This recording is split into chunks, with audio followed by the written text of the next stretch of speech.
হয়েছে। দেখো এই সংখ্যা, এই ত্রিকোণমিতির এই দ্বিতীয় অধ্যায়, ওই আগের যে বইটা ছিল এটা কিন্তু সেটা দ্বিতীয় অধ্যায়। দ্বিতীয় অধ্যায়ের ক্ষেত্রে চারটাই তো সবচেয়ে গুরুত্বপূর্ণ। চার্ট হওয়া মানে অঙ্ক হওয়া।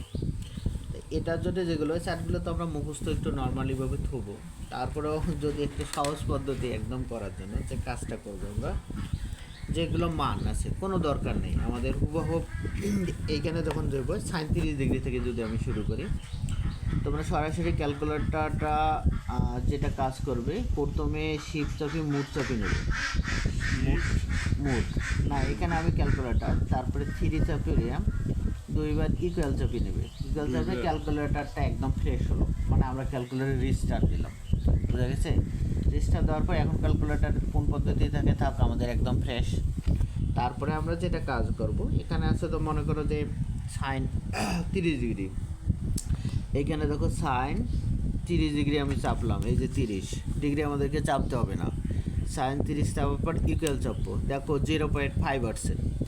তো 0.5 তো আর আমাদের এইখানে নাই, এখানে না থাকার কারণে আমরা যে কাজটা করব, এই ক্যালকুলেটারে ABC এখানে দেওয়া আছে অবলিক, এইখানে একটা চাপ দেবে।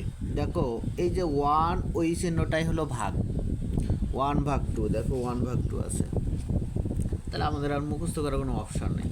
জাস্ট যেটা কাজ করতেছি হলো, আসো পরে একটু আসো আরেকটা যদি করি, এই যে সাইন 45 ডিগ্রি, সাইন, এই যে সাইন চাপলাম, পরেরটা আছে কত 45, এই যে 45 চাপলাম, চাপার পর ইকুয়াল চাপলাম। কিন্তু এইখানে দেখো পয়েন্টের পর অনেক মান আসছে, পয়েন্টের পর বেশি মান আসছে, মানগুলো আমরা বুঝতে পারছি না। এইটা দেখুন খটকা আসে গেল, তখন কিন্তু পয়েন্টের পর শুধু 5 ছিল, 0.5 ছিল, সেটা আমরা অনার্সে নাই করছি।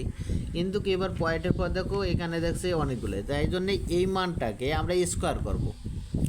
স্কোয়ার যদি আমি করি, এই মানটাকে আমি এই যে স্কোয়ার করলাম, স্কোয়ার করিয়ে দেখো এবার 0.5 স্কোয়ার যখন আমরা করব কোনো একটা মানকে স্কোয়ার করলে কিন্তু ধ্বংস করার জন্য রুট নিতে হয়। তা আমরা হলে পরে অ্যান্সারও তো রুট নেব, হয়ে গেল। এলা যদি এইটাকে আমি এই যে ভাগটা নিই, তাহলে কি আসিল 1.5, তাহলে আমাদের এইটার আনসার হচ্ছে যে 1/2। কিন্তু এটাকে স্কোয়ার করার কারণে আমরা উভয় পক্ষে কী করলাম, রুট করলাম। 1-এর উপর রুট করলে কত 1, আর এটা 2 রুট করলে কি √2, তাহলে 1/√2। তাহলে এটার মান আমরা পেলাম কি 1/√2। ঠিক আছে, সেম কাহিনি পরে আসো।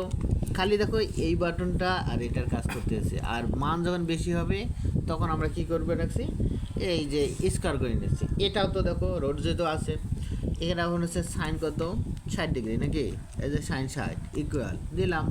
এটাও দেখো মানের পর মেলাগুলো আছে, তাহলে এরা স্কোয়ার করে নাও। এই যে স্কোয়ার করলাম, স্কোয়ার করলে আমাদের আসলো কত 0.75, 0.75। তাই স্কোয়ার বনে কিন্তু রুট করছি। ঠিক আছে, এখন এটাকে যখন ভাগ দিলাম তাহলে আসলো কত 3 আসছিল কত 4, আর 3/4।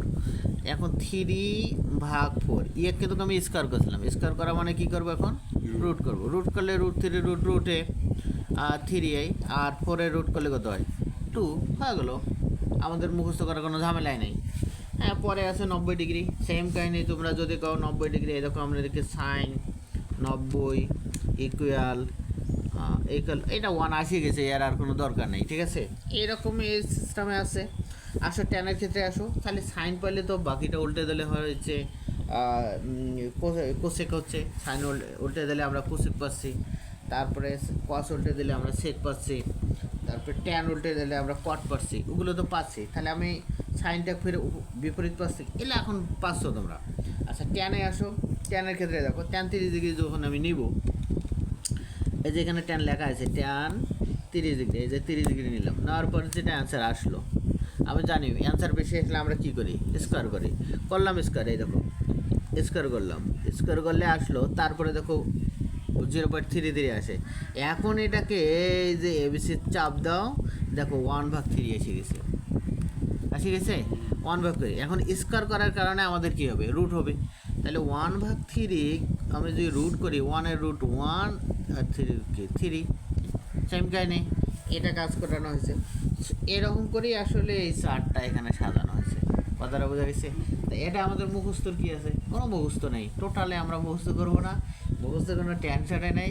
ক্যালকুলেটার যদি আমাদের ইউজ করতে দিল তাহলে তো হলোই, ক্যালকুলেটারে আমরা দেখবো, এটা মনে হয় পাবে, এখন সমস্যা আছে? ইনশাল্লাহ পাবে। ওকে, না হ্যাঁ পাবে।